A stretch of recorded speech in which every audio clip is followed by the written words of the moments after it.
저는 이동현 목사입니다. 막내 목사이고요. 참 허점 많고 또 때로는 어리버리하고 느리고 좀 답답한 면도 있는 그런 사람입니다. 하지만 저한테는 그래도 한 가지 배짱이 있는데요. 하나님의 말씀을 가지고 설 때 하나님의 이유가 있겠지, 하나님이 나를 세우신 이유가 있겠지 하는 그런 배짱은 있습니다. 사람들이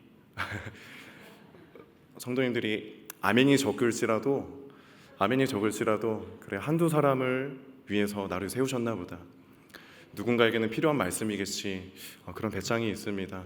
이 시간 함께 나누는 말씀을 통해서 저와 여러분 모두 주님의 마음을 더 알아가는, 주님의 음성을 듣는 귀한 시간이 되었으면 좋겠습니다. 저는 3살 때 처음 교회를 다녔는데요. 지금까지 30년 넘게 교회에 몸담으면서 발견한 어떠한 생각들이 있습니다. 교회에 흐르고 있는 생각이 있는데요. 제가 발견한 것인데 예를 들자면 이런 것입니다. 잘 믿으면 잘 되고 잘 안 믿으면 잘 안 된다. 그러니까 잘 믿으면 잘 되고 안 믿으면 망한다. 이런 기류를 교회 안에 몸담으면서, 긴 시간 몸담으면서 느끼고 또 직간접적으로 체험했던 것 같습니다. 이 문장에 대해서 생각해 보시죠. 잘 믿으면 잘 되고 잘 안 믿으면 잘 안 된다. 정말 맞는 말일까요? 이것이 참입니까? 정말 참입니까? 어떤 한 신실한 성도가 있다고 한번 가정해 보시죠. 정말 진실한 믿음을 갖고 있는 성도입니다. 주의를 지키기 위해서 노력하고 또 교회를 위해서 수고하고 헌신합니다. 자녀들에게도 신앙을 잘 교육하고 또 이웃을 향해서도 사랑을 실천하는 사람입니다.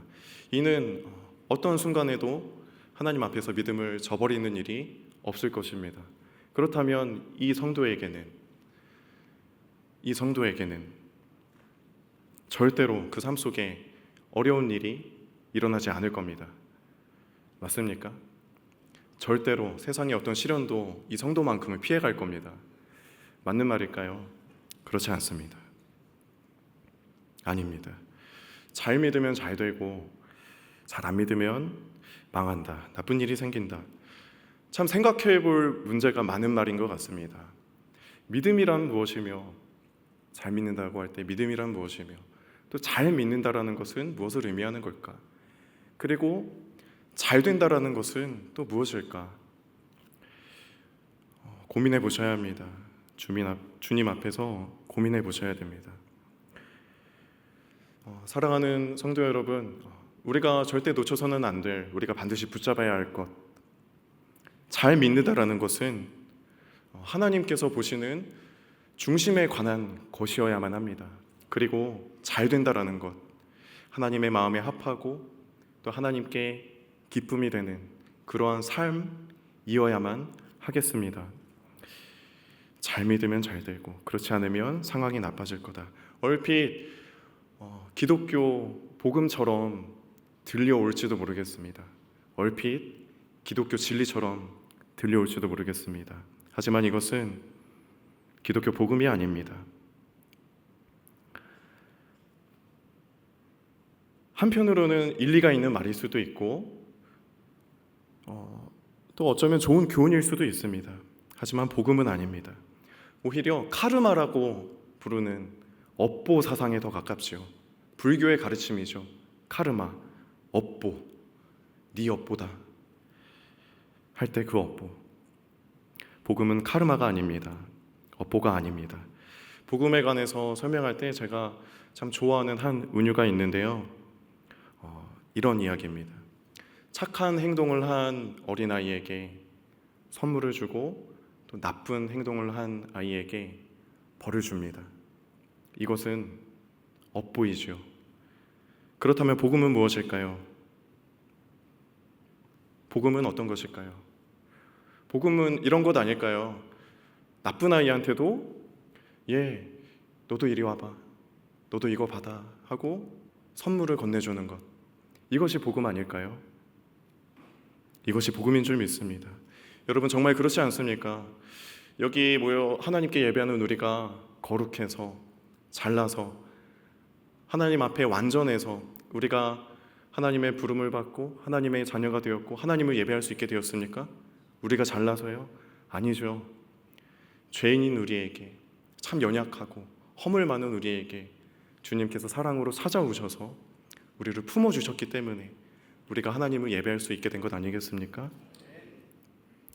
카르마의 삶이 아닌 복음의 은혜를 나누며 살아가는 우리가 되었으면 좋겠습니다. 미안하지만 믿는 자든 믿지 않는 자든 신앙인도 누구나 인생은 참 고단한 것 같습니다. 믿는 자라고 해서 이 땅의 시련들이 피해가지 않습니다. 초등학생에게 한번 물어보십시오. 인생이 어떠니? 재밌다고 할까요? 고달플 겁니다. 쉽지 않을 겁니다. 초등학생들도 숙제도 해야 되고요. 내 마음을 몰라주는 친구들, 친구의 관계, 또 내 마음을 모르는 엄마 때문에 세상이 무너지기도 하고요. 쉽지 않을 겁니다. 여기 계신 모든 분들이 저마다의 이유로 인생은 고단할 겁니다. 누구나 인생은 고단한 법입니다.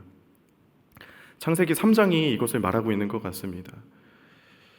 아담과 하와가 범죄했을 때 범죄한 인간에게 하나님께서 말씀하시죠.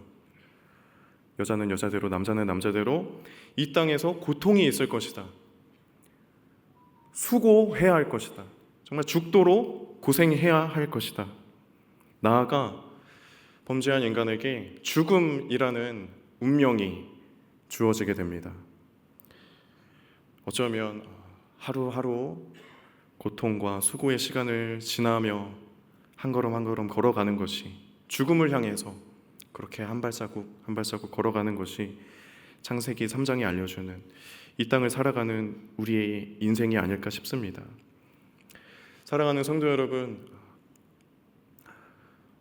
때로 나는 주님을 참 사랑하는데, 믿음의 길을 걷고 있는데 왜 내 인생은 여전히 고달플까?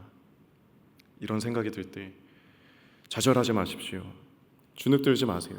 도리어 어쩌면 자연스러운 것입니다. 하나님의 섭리가 그 안에 있습니다.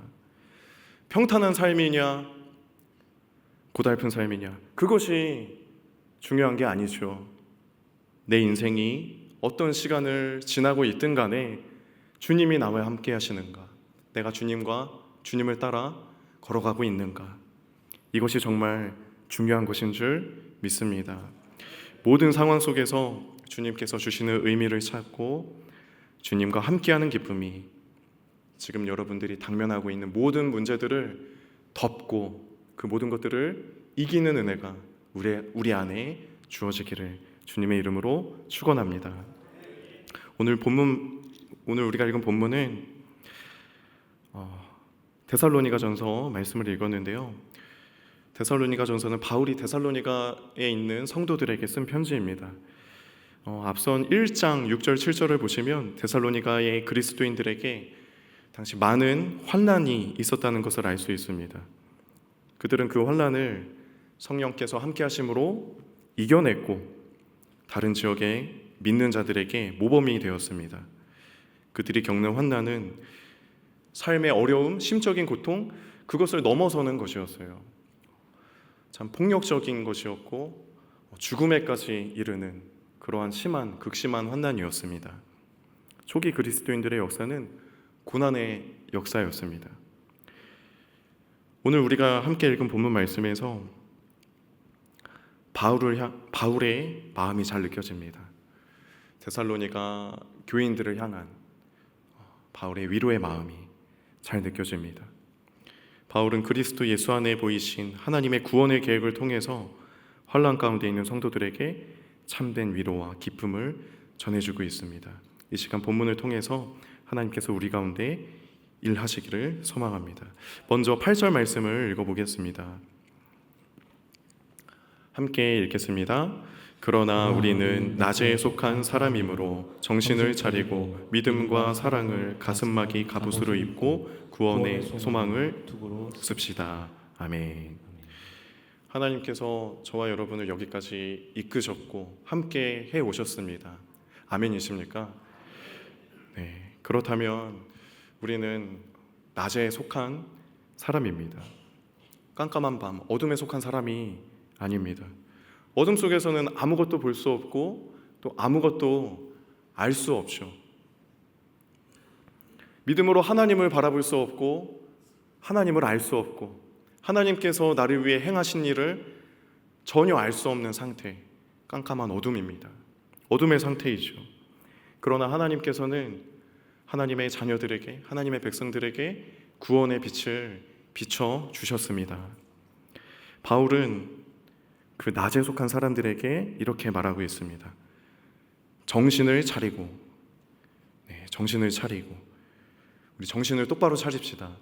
우리 주변 분들에게 이렇게 인사 건네볼까요? 정신을 차립시다. 정신을 차립시다. 정말 정신을 똑바로 차립시다. 저야말로 정말 정신을 똑바로 차려야 할 것을 많이 느끼고 있습니다. 정신을 똑바로 차립시다. 그리고 이어서 믿음과 사랑을 가슴막이 갑옷으로 입고, 가슴막이 갑옷. 개역개정에서는 호심경으로 많이 알려져 있죠. 우리의 가슴을 믿음과 사랑으로 무장합시다. 이번에도 한번 이렇게 인사 건넸으면 좋겠습니다. 믿음과 사랑으로 무장합시다. 믿음과 사랑으로 무장합시다. 아멘. 그리고 이어지는 말씀, 구원의 소망을 투구로 씁시다. 여기 구원의 소망을 투구로 쓰자는 표현에 여러분 집중하시기 바랍니다.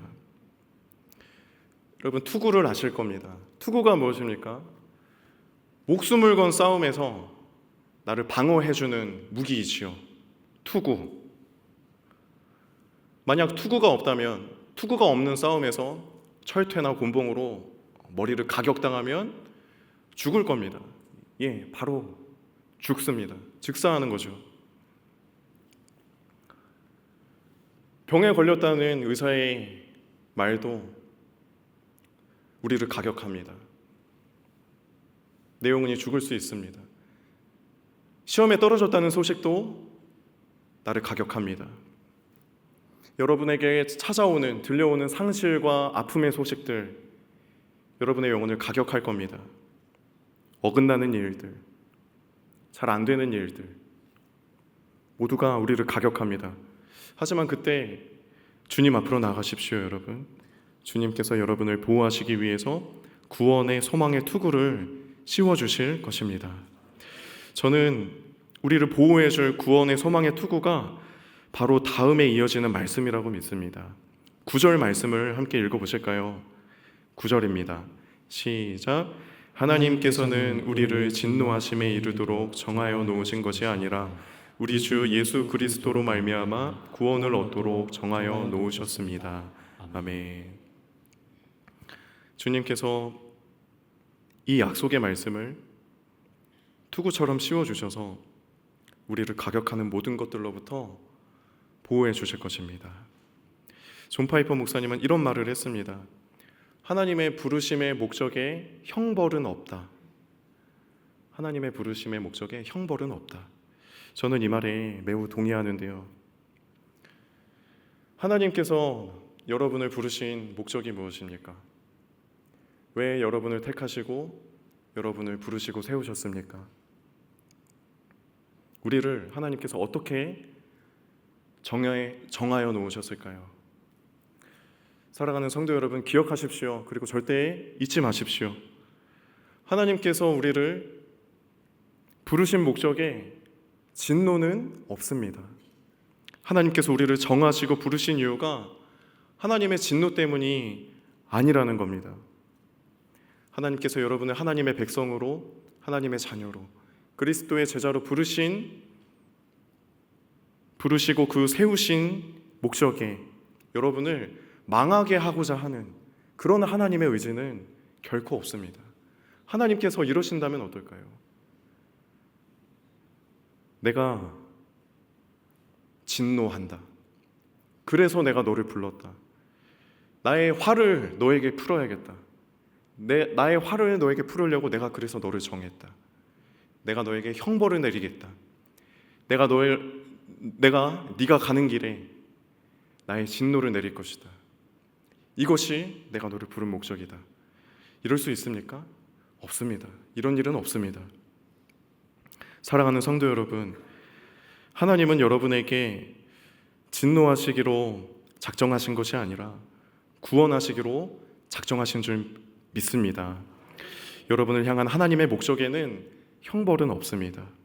여러분을 향한 하나님의 계획은 구원뿐입니다. 그리고 사랑뿐입니다. 이 약속의 말씀을 여러분 굳게 믿으십시오.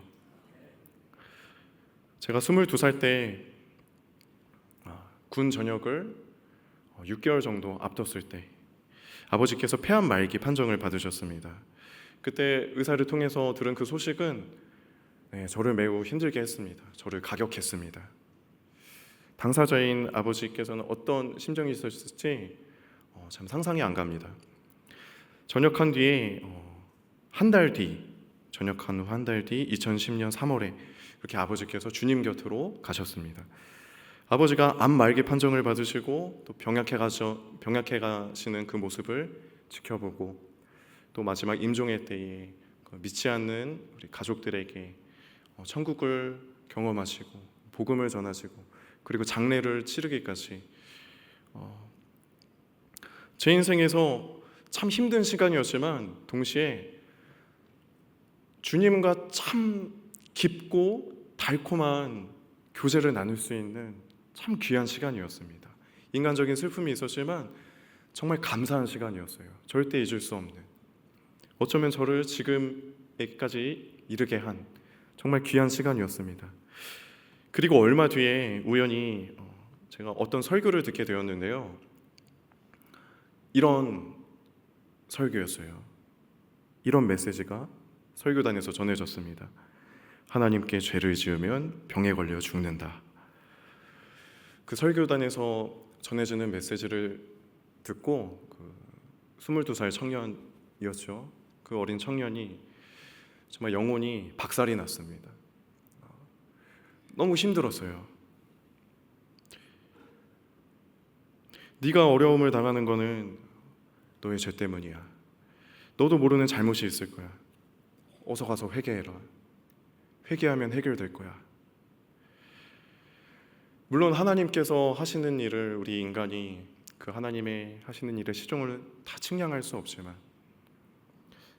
그래서 맞다 아니다라고 이야기하기엔 어쩌면 참 쉽지 않은 그런 문제일 겁니다. 하지만 여러분 생각해 봤으면 좋겠습니다. 그런 메시지가 그것이 과연 진정 영혼을 살리는 복음일까요? 고통 중에 있는 사람들 곁에 머무르셨던 우리 주님의 마음, 그리스도의 마음일까요? 그 마음이 맞을까요? 세상에 죄 없는 이 누가 있겠습니까? 10절 말씀을 함께 보실까요? 10절 말씀입니다. 함께 읽습니다. 그리스도께서 우리를 위하여 죽으신 것은 우리가 깨어 있든지 자고 있든지 그리스도와 함께 살게 하시려는 것입니다. 아멘. 여기에서 바울이 말하는 깨어 있든지 자고 있든지는 살아 있든지 죽어 있든지 라는 의미입니다. 오늘 설교의 제목이기도 한데요. 살아 있든지 죽어 있든지, 살아도 죽어도. 본문 10절 말씀을 공동 번역 성경으로 다시 한번 읽어봤으면 좋겠습니다. 공동 번역 성경입니다. 함께 읽습니다.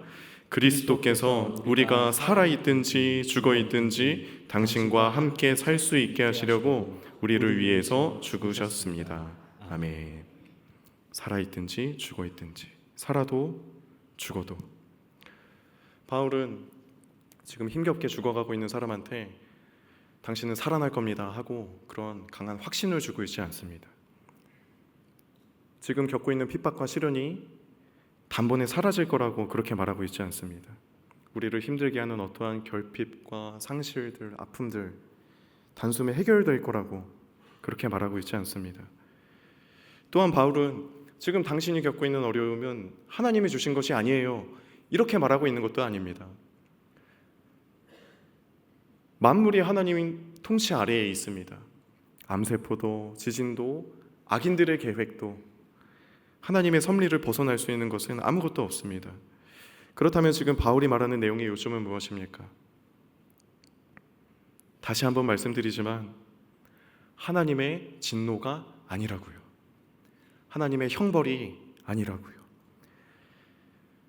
여러분을 하나님의 사람으로 부르신, 하나님의 사람으로 세우신 그 목적에 하나님의 진노가 없다고요. 하나님의 형벌은 없다는 것을 얘기하고 있습니다. 여러분의 업보가 아니란 말입니다. 우리가 건강하든지 병약하든지 풍부하든지 결핍이 있든지 높은 곳에 있든지 낮은 곳에 있든지 강하든지 약하든지 살든지 죽든지 우리에게 어떤 일이 있어도 우리를 위해 죽으신 그리스도로 인해서 우리는 구원을 받게 될 것입니다. 우리는 주님께 사랑을 받을 것입니다. 그리스도께서 이미 우리의 죄를 위해 돌아가셨습니다. 그리고 그 그리스도 안에 있는 자는 그리스도 안에 있는 자에게 결코 정죄함은 없습니다. 사랑하는 성도 여러분, 만약 여러분에게 질병이 찾아왔다면 기억하십시오. 그것은 하나님의 진노가 아닙니다. 여러분에게 암 선고가 내려졌다면 그건 하나님의 형벌이 아닙니다. 어쩌면 여러분의 소중한 사람이 불의의 사고를 당했다면 그것은 결코 하나님의 심판이 아닙니다. 만약 여러분에게 다양한 삶의 문제들, 아픔이 찾아온다면 거기에는 하나님의 진노하심이 있지 않습니다. 내가 어떤 죄를 지었나? 하고 자포자기하지 마시고 방황하고 길을 잃고 헤매지 마시고 대신 여러분 주님께 담대하게 이 약속의 말씀을 붙잡고 믿음으로 이렇게 고백하십시오. 이건 하나님의 진노가 아니다. 나를 부르시고 세우신 하나님의 목적에 진노하심은 없다. 오직 그리스도 안에서 누리는 구원뿐이다. 사랑뿐이다.